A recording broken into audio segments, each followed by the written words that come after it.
నకిలీ మద్యం ఘటనపై సిబిఐ విచారణ జరిపించాలని డిమాండ్. రాష్ట్రాల కల్తీ మద్యం తాగి ప్రజలు ప్రాణాలు కోల్పోతుండగా ప్రభుత్వం నిర్లక్ష్యంగా వ్యవహరిస్తుందని డాక్టర్ పోతుల నాగరాజు ఆరోపించారు. ఈ ఘటనపై సిబిఐ విచారణ జరపాలని, అలాగే ముఖ్యమంత్రి, మాజీ ముఖ్యమంత్రులపై క్రిమినల్ కేసులు నమోదు చేయాలని ఆయన కేంద్ర హోంమంత్రికి విజ్ఞప్తి చేశారు. రాష్ట్రంలో జరుగుతున్న నకిలీ మద్య అక్రమ వ్యాపారం, దానిపై అధికార ప్రతిపక్ష నేతల మధ్య కొనసాగుతున్న ఆరోపణలు, అలాగే వారికి అనుకూల పత్రికలు, ఛానల్లో ప్రచురితమవుతున్న కథలన్నింటినీ సిబిఐ పరిధిలోకి తీసుకుని విచారణ జరపాలని ఆయన డిమాండ్ చేశారు. ఈ వ్యాఖ్యలను ఉన్నత న్యాయస్థానాలు సుమోటోగా తీసుకోవాలని కూడా విజ్ఞప్తి చేశారు. డాక్టర్ నాగరాజు మాట్లాడుతూ, గత 11 సంవత్సరాలుగా రాష్ట్రాల కల్తీ మద్యం తాగి ప్రాణాలు కోల్పోయిన వారి వివరాలు సేకరించి వారి కుటుంబాలకు ఒక్కొక్కరికి ₹1 కోటి చొప్పున నష్టపరిహారం చెల్లించాలని కేంద్ర ప్రభుత్వాన్ని కోరారు. ప్రభుత్వ అనుమతితో జరుగుతున్న మద్య వ్యాపారం కారణంగానే ప్రజల ప్రాణాలు బలవుతున్నాయని, అందువల్ల ఈ మరణాలకు ప్రభుత్వ పెద్దలకే బాధ్యత ఉంటుందని ఆయన అన్నారు. ప్రజల ప్రాణాలను రక్షించడం ప్రభుత్వ ధర్మమని, కానీ అదే ప్రభుత్వ ఈ ప్రాణాలకు కారణమవుతుంటే ప్రజలకు రక్షణ ఎవరిస్తారని ఆయన ప్రశ్నించారు. నకిలీ మద్యం తయారీ సంస్థలు, వ్యాపారులు, సంబంధిత అధికారులు మరియు పాలకులపై కఠిన చర్యలు తీసుకోవాలని ఆయన డిమాండ్ చేశారు. ఈ అంశంపై సుప్రీంకోర్టు ప్రధాన న్యాయమూర్తి కూడా లేఖ రాయనున్నట్టు డాక్టర్ పోతుల నాగరాజు వెల్లడించారు. రక్షణ రిజర్వేషన్ల పరిరక్షణ సమితి ఆర్పిఎస్ వ్యవస్థాపకుడిగా ఆయన చేసిన పత్రికా ప్రకటనలు ఈ వివరాలు వెల్లడించాయి. నకిలీ మద్యం ఆఫ్రికాలో దాక్కున్నటువంటి వారి పార్టీ నాయకుడు తెలుగు రాష్ట్రాల్లో ఈ నకిలీ మద్యం తయారీకి కేర్ ఆఫ్ అడ్రస్ గా ఉన్నారని చెప్పి అధికార పార్టీ నేతలు ఆరోపిస్తారు.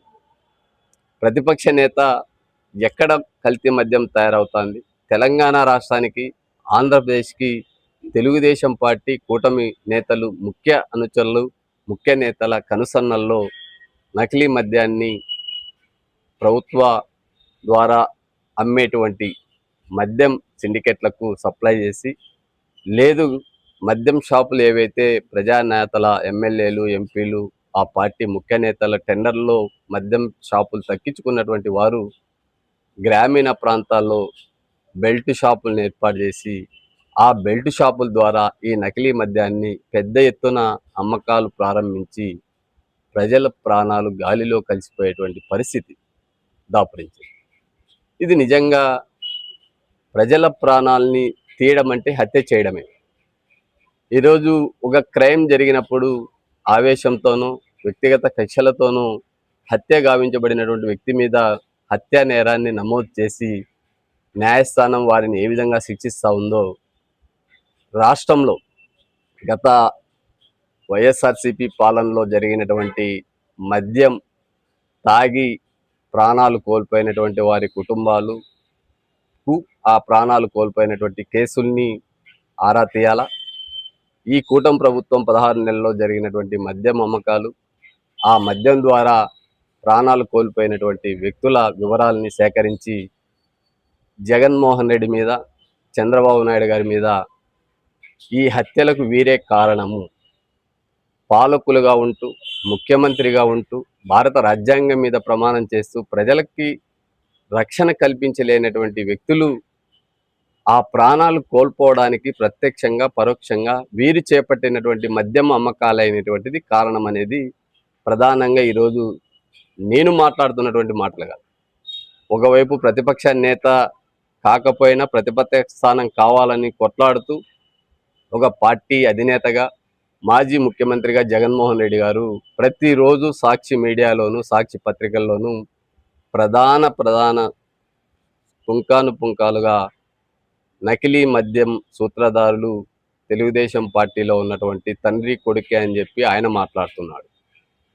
మరొక వైపు ఈ యొక్క మద్యానికి సంబంధించినటువంటి సిండికేట్లో భాగస్వాములైనటువంటి వారు రాష్ట్రంలో ఉన్నటువంటి మంత్రివర్యులు, ముఖ్యమంత్రి లోకేష్ గారు, పార్టీ అధ్యక్షులు, ఇది కల్తీ మద్యం కుట్ర పూర్తిగా జగన్మోహన్ రెడ్డి గారు, ఆయన అనుచర వర్గందే అని చెప్పి ఈరోజు ఆ పార్టీలో, ఈ పార్టీలో ఉన్నటువంటి కల్తీ మద్య వ్యాపారస్తులు, దళారులు కలిసి, ఇక్కడ రాజకీయాలు వేరైనా, పార్టీలు వేరైనా, ప్రజల ప్రాణాలు తీయడంలో ఇద్దరు కూడా సిద్ధహస్తులు అనేటువంటి విషయం ఈ కల్తీ మద్యం ద్వారా, ఈ కల్తీ నాయకుల వల్ల రాష్ట్రానికి ప్రమాదం అనే విషయాన్ని, ఇక్కడ జరిగినటువంటి నష్టం ఎవరికంటే రోజు కూలి చేసుకునేటువంటి పేద ప్రజలకు, దళితులకు, గిరిజనులకు, బలహీన వర్గాలకు కాయ కష్టం చేసుకొని ఆ కష్టాన్ని మర్చిపోవడానికి, ఆ నొప్పుల నుంచి విముక్తి కావడానికి మద్యాన్ని వ్యాపారంగా మార్చుకొని పేద ప్రజల రక్తంతో జలగల్లా పీకుతున్నటువంటి ప్రభుత్వ పెద్దలు ఒకవైపు మేము సంక్షేమం పేరుతో వేల కోట్ల రూపాయలు ప్రజలకి ఉచితంగా పంచుతున్నామని చెప్తున్నారు. మరొక వైపు వారి రక్తంతో వ్యాపారం చేస్తూ గత 12 నెలల కాలంలోనే కూటమి పాలనలో 35,000 కోట్ల రూపాయలు మద్యం వ్యాపారం ద్వారా ఆదాయం వచ్చింది ఆంధ్రప్రదేశ్కి అని ఘనంగా చెప్తున్నటువంటి అధికారులు, నేతలు, మీడియా సిగ్గుతో తలదించుకోవాలా? ప్రజలకు కల్తీ మద్యాన్ని స్పిరిట్ నమ్మి 35,000 కోట్ల రూపాయలు వాళ్ళ శ్రమని దొంగల్లా దోచుకుంటున్నారంటే ఇది ప్రజా సంక్షేమం కాదు, ప్రజల్ని భక్షించేటువంటి పాలన. పేద ప్రజల రక్తంతో ఆదాయం తీసుకురావడం అనేది చాలా అవమానకరం.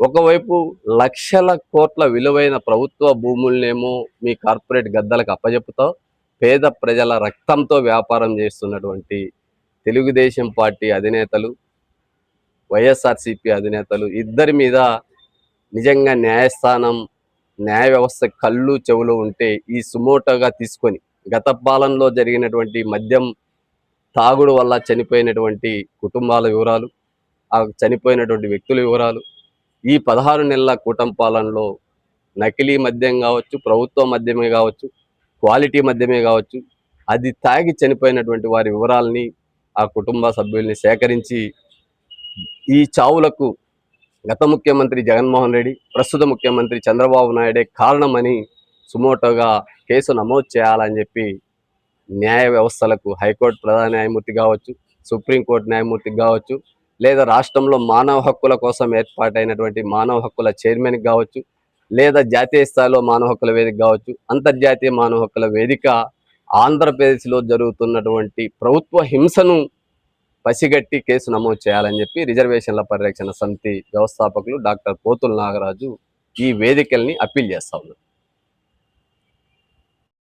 తెలుగు రాష్ట్రాల్లో బీసీల రిజర్వేషన్ల పైన పెద్ద ఎత్తున చర్చ నడుస్తూ ఉంది. తెలంగాణ ప్రభుత్వం స్థానిక సంస్థల్లో 42% రిజర్వేషన్లని ప్రకటిస్తూ జీవో ఇస్తూ చేసినటువంటి కేబినెట్ తీర్మానం పైన తెలంగాణ హైకోర్టులో వాదనలు జరుగుతూ ఉన్నాయి. ఎన్నికల కమిషన్ స్థానిక సంస్థలకు నోటిఫికేషన్ విడుదల చేయడం జరిగింది. కానీ రాజకీయ పార్టీల చిత్తశుద్ధిని రిజర్వేషన్ల పరిరక్షణ సమితి ప్రశ్నిస్తూ ఉంది. నిజంగా 56% ఉన్నటువంటి బలహీన వర్గాలకు 42% రిజర్వేషన్లు అనేటువంటిది తక్కువ అంశంగా మేము భావిస్తున్నాం. 78 సంవత్సరాలు పూర్తి అయినా కూడా ఈ దేశంలో 56% ఉన్నటువంటి బలహీన వర్గాల హక్కుల కోసం అడుక్కునేటువంటి దౌర్భాగ్య పరిస్థితిని పాలక వర్గాలు క్రియేట్ చేసి మళ్ళీ బీసీలకు మేమేదో మేలు చేస్తున్నాము అనేటువంటి దొంగ నాటకాలు ఆడుతున్నటువంటి రాజకీయ పార్టీల వైఖరిని బలహీన వర్గాల ప్రజలు, ఓటర్లు, చదువుకున్న విద్యావంతులు అర్థం చేసుకోవాలని విజ్ఞప్తి చేస్తూ, నిజంగా చట్టసభల్లో రిజర్వేషన్ల కోసం, స్థానిక సంస్థల్లో రిజర్వేషన్లు, విద్యా ఉద్యోగాల్లో రిజర్వేషన్లు, ప్రైవేట్ కార్పొరేట్ రంగంలో బీసీలకు 44% రిజర్వేషన్లు ఇవ్వాలా అనేటువంటి డిమాండ్ ఏదైతే ఉందో, జాతీయ స్థాయిలో రాహుల్ గాంధీ గారు బీహార్లో జరిగేటువంటి ఎన్నికల సందర్భంగా ప్రైవేట్ కార్పొరేట్ రంగంలోను, ప్రైవేట్ కార్పొరేట్ విద్యా సంస్థల్లోనూ బలహీన వర్గాలకు రిజర్వేషన్లు కల్పించాల్సినటువంటి బాధ్యత, కల్పించకపోవడం ఇంతవరకు మేము చేసినటువంటి తప్పు అని చెప్పి ఒప్పుకున్నటువంటి విధానాన్ని రాహుల్ గాంధీ లాంటి పార్లమెంట్ ప్రతిపక్ష నేత వాస్తవాల్ని మాట్లాడడం అనేది రిజర్వేషన్ల పరిరక్షణ సమితి స్వాగతిస్తూ, నిజంగా నరేంద్ర మోడీ గారు బలహీన వర్గాల బిడ్డగా చెప్తూ 3 సార్లు ప్రధానమంత్రి కావడానికి బలహీన వర్గాలు ఆయనకి అండగా నిలవడం అనేటువంటిది సాధ్యమైంది. ఈరోజు రాహుల్ గాంధీ ప్రతిపక్ష నేతగా పార్లమెంట్లో మాట్లాడుతూ ఉన్నారు. ఒక బీసీ బిడ్డనని చెప్పుకున్న వ్యక్తి ప్రధానమంత్రిగా ఉన్నారు. మీ ఇద్దరు అనుకుంటే బీసీల రిజర్వేషన్లు అనేటువంటివి ఎందుకు సంక్షోభంలో ఉంటాయి? మీకు చిత్తశుద్ధి ఉంటే ఒక గంటలో చట్టసభలో బీసీలకు రిజర్వేషన్లు అమలు అవుతాయి, స్థానిక సంస్థల్లో బీసీలకు రిజర్వేషన్లు అమలు అవుతాయి, ప్రైవేట్ కార్పొరేట్ రంగంలో బీసీలకు రిజర్వేషన్లు అమలు అవుతాయి, విద్యా ఉద్యోగాల్లో కేంద్రంలో 27%, రాష్ట్రంలో 25% కాకుండా టోటల్గా 44% రిజర్వేషన్లు అమలు కావడానికి నరేంద్ర మోడీ గారు, రాహుల్ గాంధీ గారు చిత్తశుద్ధితో కృషి చేస్తే సాధ్యం అవుతుంది అని చెప్పి కేవలం మీ అనుచర వర్గం రేవంత్ రెడ్డి గారు తెలంగాణలో 42% బీసీలకు రిజర్వేషన్లను ప్రకటించి అక్కడ పార్టీలు ఏకాభిప్రాయం తీసుకొని తిరిగి కోర్టులోకి ఆ అంశం వెళ్ళడం అనేటువంటిది బాధాకరమైన విషయం.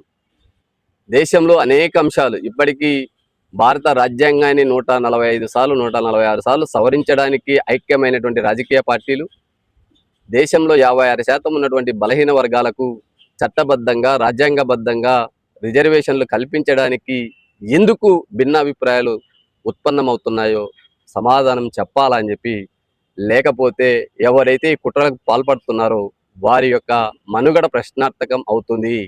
ఇంతవరకు మీరు చేసిన మోసాలు చెల్లుబాటు అయ్యాయి, ఇక జరగవు. ఎందుకంటే సోషల్ మీడియా ప్రభావం వల్ల ప్రతి కులము ప్రతి వ్యక్తి చదువుకున్నటువంటి విద్యావంతుడు పొలం పనులు చేసుకునేటువంటి బీసీ బిడ్డ, గొర్రెల కాపరి, సుత్తి కొట్టేటువంటి వడ్డెర సోదరుడు, ఆ వృత్తుల మీద ఆధారపడేటువంటి ప్రతి బీసీ బిడ్డ నాకు అన్యాయం జరుగుతుంది అనేటువంటి భావంతో రగిలిపోతా ఉన్నారు.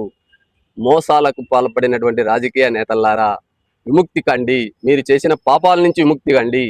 చట్టసభల్లోనూ విద్యా ఉద్యోగాల్లోనూ ప్రైవేట్ కార్పొరేట్ రంగంలోనూ రిజర్వేషన్లు అమలు చేసి 44% రిజర్వేషన్లు కల్పించి బీసీలకు చేసినటువంటి మోసాన్ని, ఆ మోసానికి కారణమైనటువంటి మీరు తప్పుగా ప్రజలకు క్షమాపణ చెప్పి సరిదిద్దుకోవాలని చెప్పి రిజర్వేషన్ల పరిరక్షణ సమితి డిమాండ్ చేస్తూ, చంద్రబాబు నాయుడు గారు మీరు జాతీయ స్థాయిలో కేంద్ర ప్రభుత్వానికి ప్రధాన భాగస్వామ్యంగా ఉన్నారు, మీ మద్దతుతో కేంద్ర ప్రభుత్వం నడుస్తూ ఉంది. బీసీల పట్ల మీకు చిత్తశుద్ధి ఉంటే తెలంగాణ ప్రభుత్వంతో పాటు మీరు కూడా కేంద్ర పార్లమెంట్లో చట్టం చేసి 9th షెడ్యూల్లో బీసీల రిజర్వేషన్లను 50% పైబడి ఉన్నటువంటి రిజర్వేషన్ల అమలుకు సుప్రీంకోర్టు నిబంధనలని మీరు అడ్డుకట్ట వేస్తున్నటువంటి వాటిని పార్లమెంటులో బీసీలకు 44% అన్ని రంగాల్లో రిజర్వేషన్ కల్పించడానికి 9th షెడ్యూల్లో చేర్చడానికి కేంద్ర ప్రభుత్వం మీద ఒత్తిడి తీసుకురావాలని చెప్పి చంద్రబాబు నాయుడు కూడా డిమాండ్ చేస్తూ అన్ని రాజకీయ పార్టీలు ఏకాభిప్రాయంతో బీసీల పక్షాన నిలబడాలని చెప్పి విజ్ఞప్తి.